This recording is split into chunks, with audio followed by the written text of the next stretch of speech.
Hello everyone and welcome back to the Great Book of Grudges. My name is Nathan and we're back with another Total War Warhammer video. Today we're going to continue our discussion about the potential next DLC. Speculation regarding the next DLC started pretty much as soon as the Twisted and the Twilight released, with most of the community setting their sights around a Beastmen centered DLC. This is because after the Wood Elves got their update, the Beastmen became the contender for worst playable faction in Total War Warhammer. Yes, we're giving them an award. I myself would love to see them updated, but it could be that we might not see that just yet. You see, the Beastmen, like the Wood Elves, require an extensive rework. It's not like the other factions of Warhammer 1 so far, barring the Greenskins, which received relatively minor changes in comparison. Now, here's where the potential issue starts.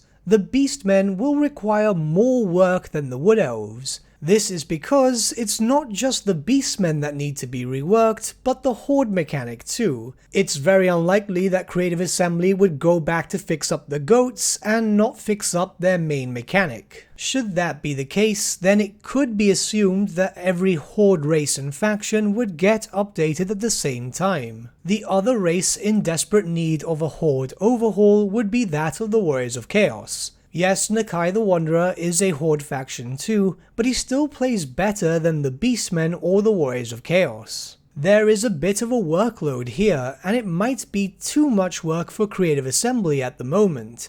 We have to take into account that given the recent pandemic, there was a 7-month break from Warhammer DLC content. The Twisted and the Twilight came out in December of 2020, with the DLC prior to that being the Warden and the Paunch, which came out in May 2020. I don't think Creative Assembly nor the fans would want such a large gap between DLC once again. A faction overhaul and a major mechanic rework paired with the pandemic still hitting Britain quite hard might be a bit too much. So who could be a strong contender for the next DLC? Well, as you see from the title of this video, it could very much be vampire counts, and there are a few reasons why. The vampire counts have already had their faction overhaul, a relatively minor one yes, but they were brought more or less to the same level as the races in Warhammer 2. While they could use a few changes here and there, it's safe to say that they won't require a full complete overhaul, meaning that the other race of this DLC, which many people are leaning towards the Dark Elves,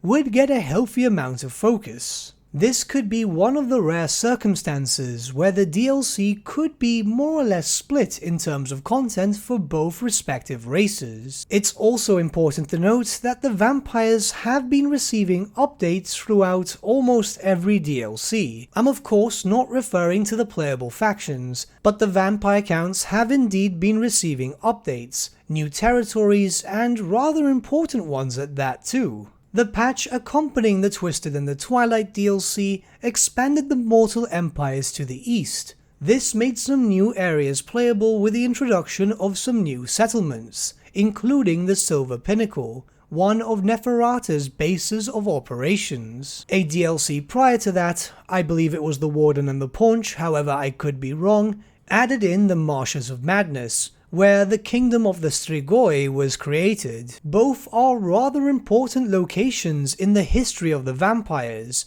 so it could very much be that Creative Assembly have been planning to introduce these characters for a while now. Why else would these regions be implemented, especially so late into the lifespan of Total War Warhammer 2, if it's not the case that they intend to be used? Or else there wouldn't really be any reason to add them in. Adding these locations without any intention really doesn't change anything for the vampires. You wouldn't be able to confederate them in most cases, as they would be destroyed by other factions long before you would even reach them. This opens up the possibility of a Dark Elf versus Vampire Count DLC. Possibly a Dark Elf Lord, maybe Rakaf the Beast Lord or someone else, versus Ushoran, the Lord of the Strigoi, or perhaps a vampire from a different bloodline altogether. The possibilities are pretty much endless. It could even be Zacharias the Ever-Living, Ushoran, or really anyone to be honest. I can guess that someone's typing right now saying that Neferata should be the paid for DLC, but since she doesn't really have any locations of note in the Eye of the Vortex map, it could be that should she get implemented, she would be an FLC Lord only available in the Mortal Empires. That being said, Creative Assembly could just plop her anywhere. The reason why I believe she'll be FLC is because she's so wildly requested. Creative Assembly have of course taken to adding in fan favorite characters as FLC Lords, which is greatly appreciated. And we have to take into account that Neferata's actual big rival in terms of Warhammer Fantasy would be Khalida, her cousin, so she's already in game. I doubt that Creative Assembly would add in Neferata as a paid Lord and make the rival someone else. It just wouldn't really make too much sense canon-wise, or just in general. And it could be interesting in a sense where maybe Neferata could be in the Silver Pinnacle and she could come down to try and reclaim Lamia, which if you're playing as Neferata, then maybe Khalida would have access to it, where she's conquered it and is constantly taunting Neferata to come and take back her territories. We'll go into much more detail regarding possible mechanics and so on for both or maybe even some more legendary vampires in their own dedicated videos, but I think something like this could make a lot of sense. Ushoran versus a Dark Elf and Neferata as a DLC.